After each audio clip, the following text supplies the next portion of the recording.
말씀 보겠습니다. 말씀은 유다서 1장 3절에서 25절까지의 말씀. 유다서 1장 3절에서 25절까지의 말씀입니다.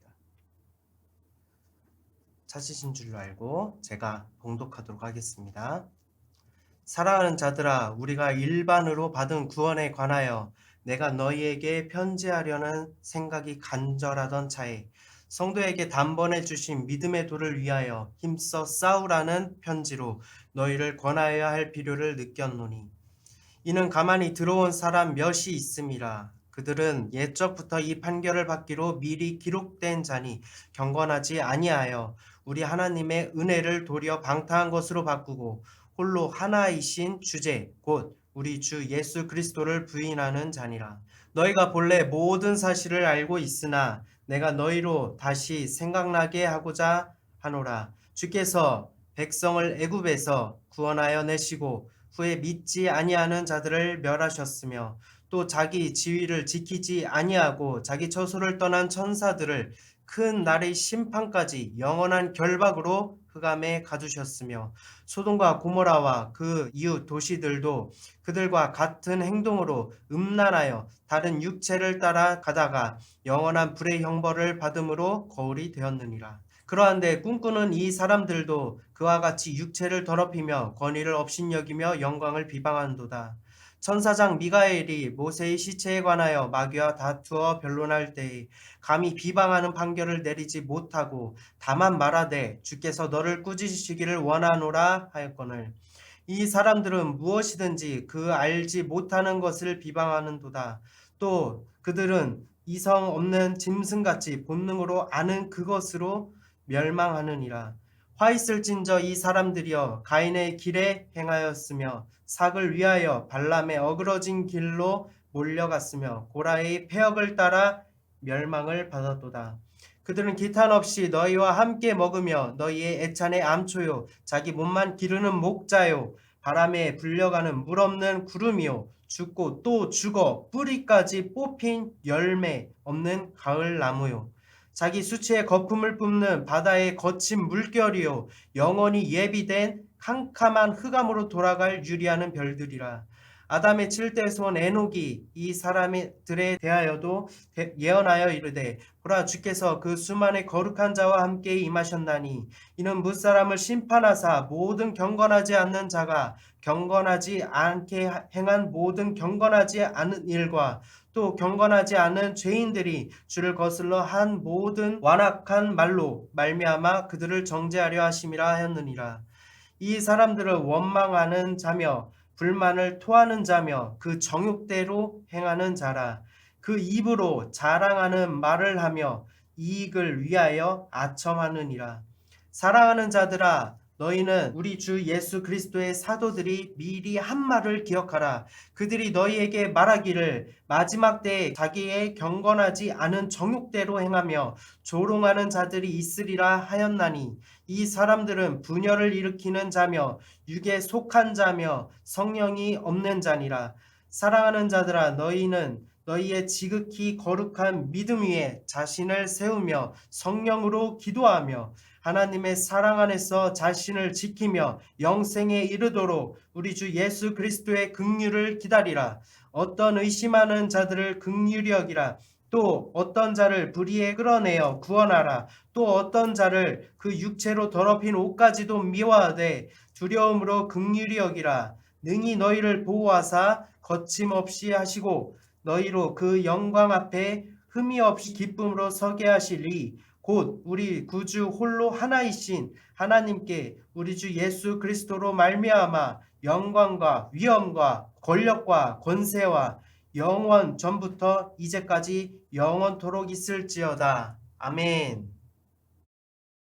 자, 오늘의 말씀은 분열과 교회라는 말씀을 갖고서 말씀을 증거하도록 하겠습니다.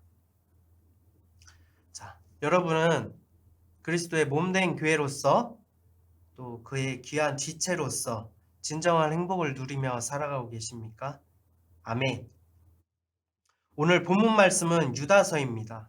유다서는 1장으로 구성된 짧은 내용이지만 너무나도 중요한 메시지들을 담고 있습니다.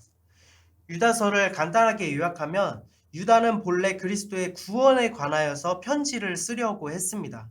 그러나 성도들에게 믿음의 도를 위하여 힘써 싸우라는 편지로 권면할 필요를 느껴서 보낸 서신입니다. 힘써 싸워야 할 대상은 그들에게 가만히 들어온 사람, 즉 거짓 교사들을 이야기하고 있습니다.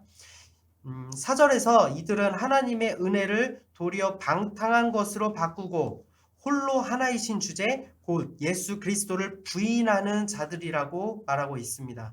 여기서 말하는 방탕함은 물질과 성적 타락을 의미하고 있습니다. 이런 교사들의 출현은 놀랄 일이 아니었습니다. 너무 비일비재했었죠. 그래서 이러한 자들에 대해서도 어떻게 심판하실 거에 대해서 말씀하고 계시지 않았습니까? 멀리 해야 되는 이유로 구약의 일들을 예로 들고 있습니다. 5절에서 7절 말씀을 보면 이스라엘 백성을 애굽에서 구원하시고 하지만 후에 믿지 않는 자들을 하나님께서 멸하셨다고 했습니다. 타락한 천사들을 영원히 가두셨고 그 다음에 소돔과 고모라를 통해서 그 대가를 받게 하셨고 불의의 형벌로 본보기가 되게 하셨다라고 말씀하고 있습니다. 하나님의 주권을 저버린 자들에 대한 심판을 이야기하고 계시는 것입니다. 또한 성경에는 나오지 않지만 유대의 문헌인 모세 승천기에 빗대어 이야기를 하고 있습니다. 9절에서 모세의 시체에 관하여 천사장 미가엘과 마귀가 다투는 장면이 나옵니다. 모세는 살인을 했기 때문에 마귀가 모세의 시체를 주장하는 것입니다. 죄를 저질렀으니까 저 소유는 나의 것이라고 이야기를 하는 것이에요. 근데 그것이 하나님에 대한 질서이기 때문에 미가엘조차도 감히 비방하는 말을 하지 못하였다라고 합니다. 다만 예수님께서 너를 꾸짖기를 원한다 라고 이야기하는 것이 전부였다라는 것입니다. 천사장 미가엘조차도 하나님의 주권에 하나님의 질서에 벗어난 행동을 하지 못하였는데 오늘 말씀은 성경에서 거짓 교사들은 하나님을 떠나서 감히 판단하고 하나님이라는 그 신성을 자기의 죄를 가리우는 데 사용하기 위해서 제약을 정당하게 하기 위해서 사람들을 미혹하고 있다라는 것입니다. 11절에서는 이 교사들은 악에 속한 자, 가인과 같이 그리고 탐심으로 이스라엘을 무너뜨리게 한 발람과 같이 반역을 주도하여서 다른 이들을 재앙에 빠지게 한 고라와 같은 길을 따른다고 말씀하고 계십니다. 거짓 교사들은 지금도 너무나도 많이 있죠. 이런 거짓 교사들로부터 그리스도의 몸된 교회를 지켜야 된다는 것은 오늘 이 본문 말씀을 통해서 우리가 잘 알 수 있을 것입니다. 말씀을 묵상하다가 한 구절이 유독 제 눈에 들어오게 되었는데요. 그것은 오늘 본문 말씀 중에서 19절의 말씀입니다. 제가 봉독하겠습니다. 이 사람들은 분열을 일으키는 자며 육에 속한 자며 성령이 없는 자니라 라는 말씀입니다. 여러분, 한 몸을 이룬 우리 교회에 지금 병적으로 도사리고 있는 아주 큰 문제가 뭔지 알고 계십니까? 바로 분열입니다. 분열. 교회뿐이겠습니까? 이 나라에도 지금 분열의 영으로 굉장히 신음하고 있습니다. 걷잡을 수 없이 병들어가고 있는 것이 이 분열의 영입니다. 그 영향력이 얼마나 큰지, 얼마나 거대한지 눈을 뜨고 쳐다볼 수가 없을 정도로 그렇게 너무 팽배하게 자리 잡고 있는 것입니다. 그리고 사람들이 이 분열의 영에 대해서 직감하지 못하고 아예 느끼지도 못하고 분열하는 것이 당연하게 지금 살아가고 있는 모습을 볼 수 있습니다. 그런데 특히요, 제가 볼 때는요, 크리스찬들이 이 분열의 영에 더 중독된 모습들이 지금 나타나고 있는 것 같습니다. 영적인 분별함을 통해서 온전함을 유지해야 되는 우리의 교회가 오히려 지금 분열의 영에 더 지배되고 있다라는 것입니다. 무시무시한 얼굴로 등장하는 것이 거짓 교사요, 분열이 아닙니다. 내면에도 이미 우리의 내면에도 이미 거짓 교사의 모습이 나타나고 있다라는 것입니다. 그것은 가난하고 아픈 자들을, 고통받는 지체들을 나와 같은 교회가 아니라면서 외면하는 분열의 영이요, 성도를 단지 일꾼으로 11조로 등급을 나뉘어서 그렇지 않으려고 해도 더 귀하게 여기거나 덜 귀하게 여기는 그런 시각을 갖게 하는 그런 분열의 영이요, 탐심과 죄악에 빠져서 자기 입맛대로 조정하기 위해서, 그렇게 만들기 위해서 성도를 갈라치게 하게 하는, 분열을 조장하는 그런 거짓된 지도자들이요, 이에 동조되어서 성도들이 뿔뿔이 흩어지게 만드는 그런 분열의 영이 우리 교회 가운데 지금 자리 잡고 있다는 것입니다. 그뿐이겠습니까? 한마음 한뜻으로 그리스도의 마음을 품어서, 그리스도의 겸손한 그 마음을 품어서 교회는 구원의 기쁨과 복음을 알아가는 그 지식으로 충만해야 되는데, 정치에 빠지고 진영 논리에 빠져서 오히려 분열에 앞장서고 교회에 그것을 드리는 모습을 너무 많이 볼 수 있습니다. 요즘 들어서 이러한 모습을 너무 자주 보게 되는 것 같습니다. 그래서 제가 마음이 너무 아픕니다.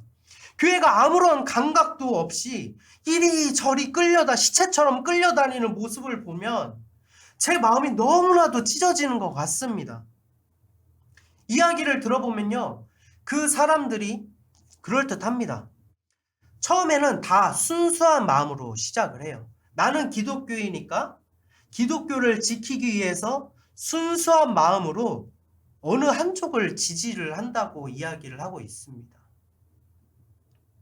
진심 어린 눈물의 기도.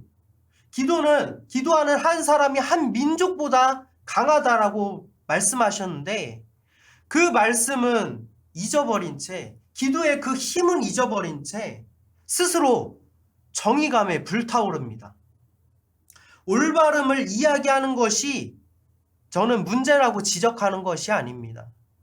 분열의 영에 지배되어서 계속해서 잠식당해서 누군가를 꼭 적으로만 만들어야 되는 이러한 모습이 과연 우리의 교회의 모습이냐, 이거에 대한 저는 지적을 하는 것입니다. 하나님의 교회가 내가 지킨다고 해서 지켜질 정도로 그렇게 나약한 존재인지 저는 모르겠습니다. 사람들은 이렇게 한쪽을 지지하고요, 한쪽을 적대시하고 있습니다. 어느 순간에 한쪽 말은 무조건 옳다고 여기고요, 한쪽은, 적대시하는 쪽은 무조건 다 틀리다고 이야기를 하고 있습니다. 교회에 관련되지 않는 이야기가 이제 나오는데도 여전히 나는 계속해서 분열의 영에 휩싸여서 한쪽을 지지하고 한쪽은 틀렸다라고 계속해서 그런 편향된 시각을, 그런 마음을 갖게 되는 것입니다. 어느새 우리의 몸된 교회에는 구원에는 관심이 없습니다. 우리의 교회됨에 대해서는 관심이 없습니다. 우리 성도들이 구원받아서 하나님의 나라에, 그리고 천국의 본향에 들어가야 되는 그 죄와 분투하여서 싸우는 그것에는 전혀 이제 관심이 없다라는 것입니다. SNS와 기사거리에 시간을 막 허비를 합니다. 그렇게 분열의 영이 휩싸여서 분별함을 점점 잃어갑니다. 너나 할 것 없이 교회 내에서도 서로를 검증하고 있습니다. 너는 어느 편이야? 너는 어느 편이야?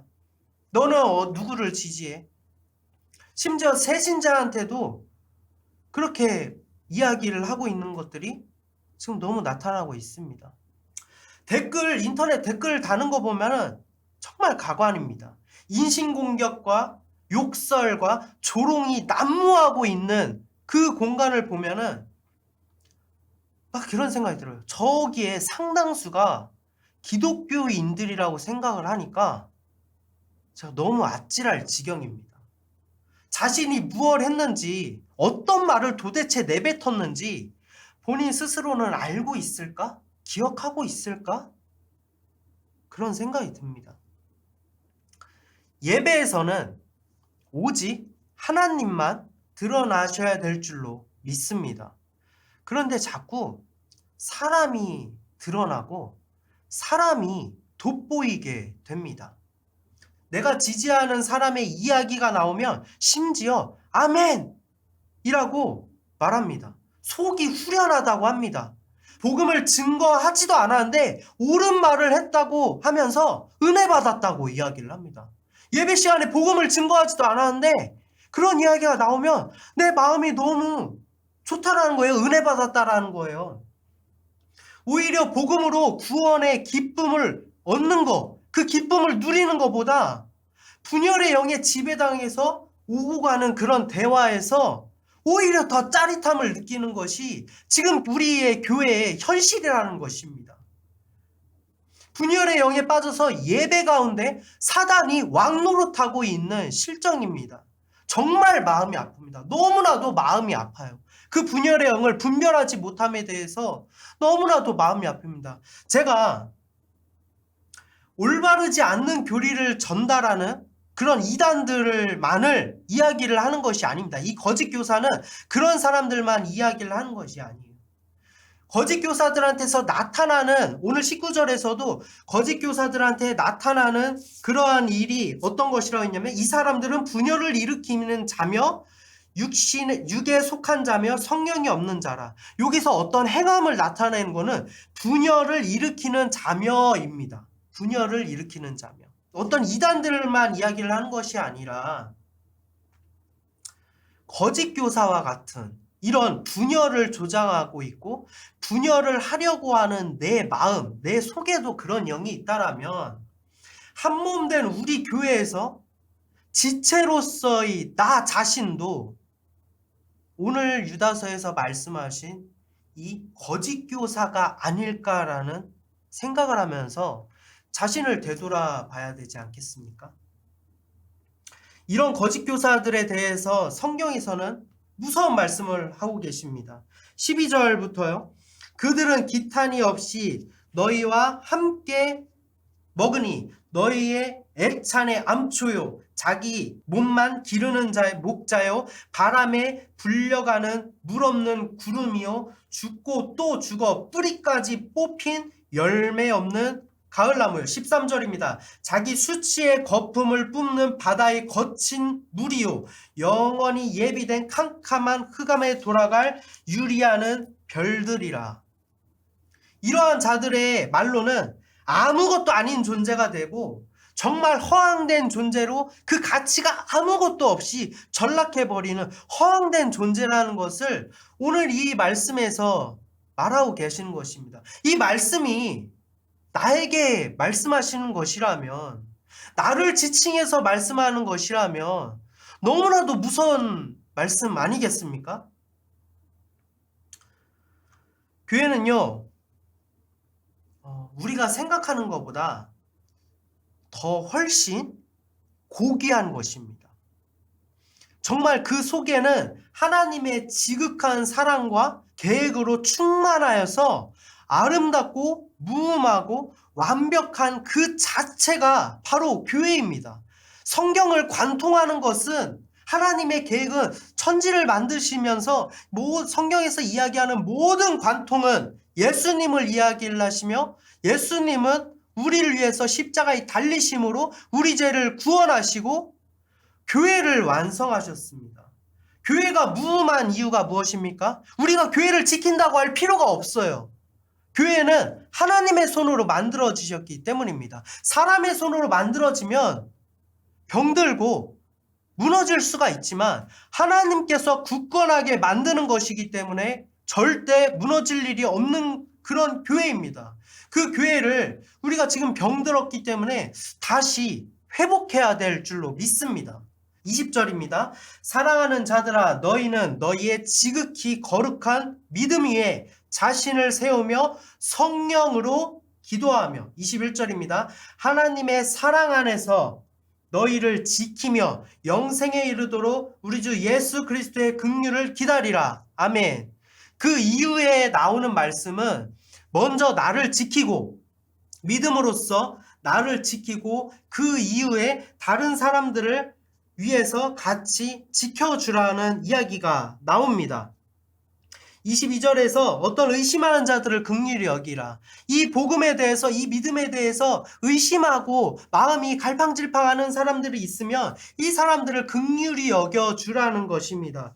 또 어떤 자를 불에서 끌어내어서 구원하라고 말씀하시고, 어떤 자들은 그 육체로 더럽힌 옷까지 미워하면서 버리라라고 이야기를 하고 있습니다. 하지만 두려움으로 그 사람들을 긍휼히 여기라라고 말씀하고 계시는 것입니다. 유다서조차도 그리스도의 몸된 교회로서 나 자신만을 지키는 것이 아니라 나 자신을 지키고 내 이웃과 내 지체들을 같이 일으켜 세워주면서 그들을 지키라라고 말씀하고 있는 것입니다.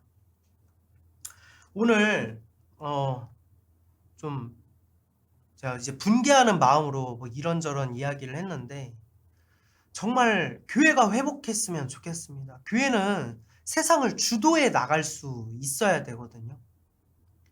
세상에 선한 것들을 계속 공급을 해야 되는데, 교회가 자꾸 세상에 물들어서 세상에 이리 치고 저리 치고 이렇게 막 좌우되는 모습을 보면 너무 안타깝습니다.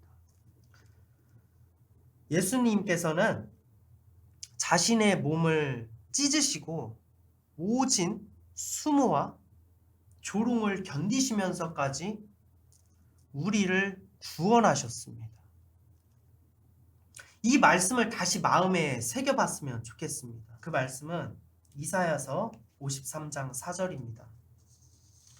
다시 한번 구원의 그 기쁨을, 그리고 예수님의 그 십자가를 생각하면서 묵상하였으면 좋겠습니다. 제가 봉독하겠습니다. 53장 4절에서 7절의 말씀입니다.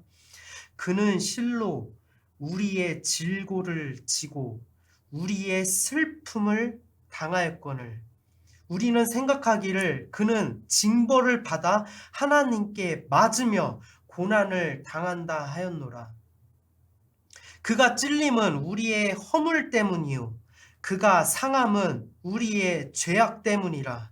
그가 징계를 받음으로 우리는 평화를 누리고 그가 채찍에 맞음으로 우리는 나음을 받았도다. 우리는 다 양 같아서 그릇 행하여 각기 제 길로 갔거늘 여호와께서는 우리 모두의 죄를 그에게 담당시키셨도다. 그가 곤욕을 당하며 괴로울 때에도 그의 입을 열지 아니하였으며 마치 도수장에 끌려가는 어린 양과 털 깎는 자 앞에서 잠잠한 양과 같이 그의 입을 열지 아니하였도다. 아멘. 예수님께서 십자가에서 그 모진 고통을 당하시면서까지 완성하려고 했던 것이 무엇이냐라고 하는 것입니다. 예수님께서는 그렇게 한몸된 교회를 이루셔서 이 모든 것들은 예수님 자신을 위해서가 아니라 다름 아닌 우리를 위해서 그렇게 하신 것입니다. 그렇다면 우리의 행할 길은 무엇입니까? 오직 십자가의 도입니다. 다른 것을 생각하지 말고 오직 십자가의 도를 생각하면서 제자로서 이 삶을 살아가는 것이 우리의 본분일 줄로 믿습니다. 거짓 교사의 모습을 버리고 분열의 영을 벗어버리고 오직 그분의 발자취를 따라가면서 넘치는 사랑으로 복음을 증거해야 되는 것이 우리의 삶일 줄로 믿습니다. 더 이상 다른 것들은 중요하지 않습니다. 예수님께서 우리를 위해서 완성하신 그 교회 지체로서 우리가 서로 나를 지키고 서로를 일으켜 세워주면서 지키면서 몸된 교회를 통해서 하나님께 영광 돌리시는 우리의 교회가 되시기를 소망합니다. 기도하시겠습니다.